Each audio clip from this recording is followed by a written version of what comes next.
కొంతమందికి చిత్రమైన సందేహాలు వస్తూ ఉంటాయి. దేవుడికి ఏదన్నా మొక్కుకుని తీర్చకపోతే మనకేమన్నా ఆపదలు వస్తాయా, అనర్థాలు జరుగుతాయా? నువ్వు మొక్కుకున్నావు, తీర్చలేదు, దేవుడికి కోపం వచ్చింది, చాలా ప్రమాదం జరుగుతుంది, జాగ్రత్త, నెత్తణుస్తాడు, కళ్ళు పోతాయి, ఇలాంటి మాటలు చెప్పేటటువంటి వాళ్ళు చాలా మంది ఉన్నారు. దేవుడేమన్నా శాడిస్టా? అన్న మాట తీర్చకపోతే వెంటనే కోపంతో మన మీద పగ తీర్చుకోవడానికి? అట్లా పగ తీర్చుకునేటటువంటి వాడైతే ఆయన్ని మనం దయాసముద్రుడు, కరుణాసాగరుడు అని చెప్పి ఎందుకు పూజ చేస్తాం? మనకు ఆపదొస్తే తీర్చమని ఎందుకు అడుగుతాం? మనకు ఆపదొస్తే తీర్చమని అడిగినప్పుడు మనకి ఏం అధికారం ఉంది? ఇంతకు ముందు ఆయనకి మనం ఏమన్నా చేస్తున్నామా? మనకు ఆయన ఉపకారం చేయాల్సినటువంటి ఆబ్లిగేషన్లో ఉన్నాడా? ఏమీ లేడే. అయినా మనం ఆయన్ని తలుచుకున్నాం, ఆయనకి నమస్కారం చేసుకున్నాం, నన్ను ఆపద నుంచి గట్టెక్కించమని ప్రార్థన చేశాం, ఆయన ఆపద నుంచి గట్టెక్కిచ్చాడు. అంటే కఠినాత్ముడు కాదు, పైశాచిక మనస్తత్వం ఉన్నవాడు కాదు, పీడించే గుణం ఉన్నవాడు కాదు అని అర్థమవుతోందా లేదా? దేవుడు ఏం చేస్తాడో లేదో తెలియదు కానీ ఏదైనా మొక్కుకుంటే మాత్రం తీర్చటం మన బాధ్యత. ఎందుకు అంటే మొక్కు అంటే ఏమిటి? రోజు మనం దేవుడికి దండం పెట్టుకుంటాం, నమస్కారం చేసుకుంటాం. మనం అంటే చాలా మంది చేస్తారు అనుకోండి, కొంతమంది చేయకపోవచ్చు. చేసేటటువంటి వాళ్ళు ప్రతిరోజు నాకు ఏదన్నా చెయ్యమనో కోరిక ఆయన ఎదురుగా పెట్టి మొక్కుకుంటున్నామా? మన కోరికల పట్టిక ఆయన దగ్గర పెడుతున్నామా? లేదు కదా. మామూలుగానే నమస్కారం చేస్తున్నాం. కానీ ఏదన్నా ఇబ్బంది వచ్చినప్పుడు, కష్టం వచ్చినప్పుడు తీర్చమంటున్నాం. తీర్చమని రోజులాగా నమస్కారం చేయమే. అప్పుడు ఏమంటాం? ఏదో ఒక నియమం పెడతాం. నేనేదో తిరుపతి వస్తాను, లేదా షిరిడి వస్తాను, లేదా భద్రాచలం వస్తాను, రామా నన్ను కష్టం నుంచి కనుక గట్టెక్కించినట్టయితే నేను సుందరకాండ పారాయణ చేస్తాను, ఓ హనుమానీకు నేను వడమాల వేస్తాను, ఇట్లాంటివేవో మొక్కుకుంటాం. అంతే, ఇదే కదా.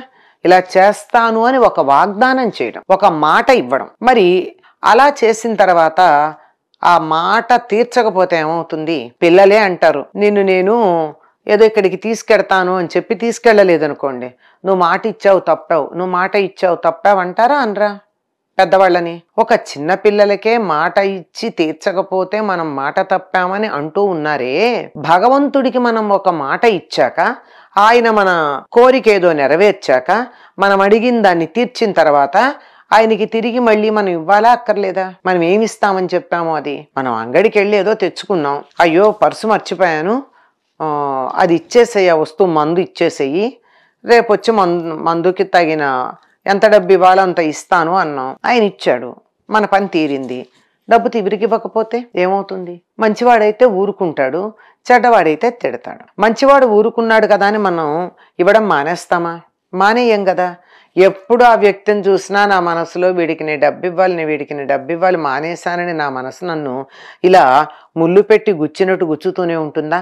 అది చాలదా నరకం అంటే? మళ్ళీ ఇంకోటి ఏమిటి? వాగ్దానం చేశాక తీర్చటం అన్నది చేసినటువంటి వాళ్ళ బాధ్యత.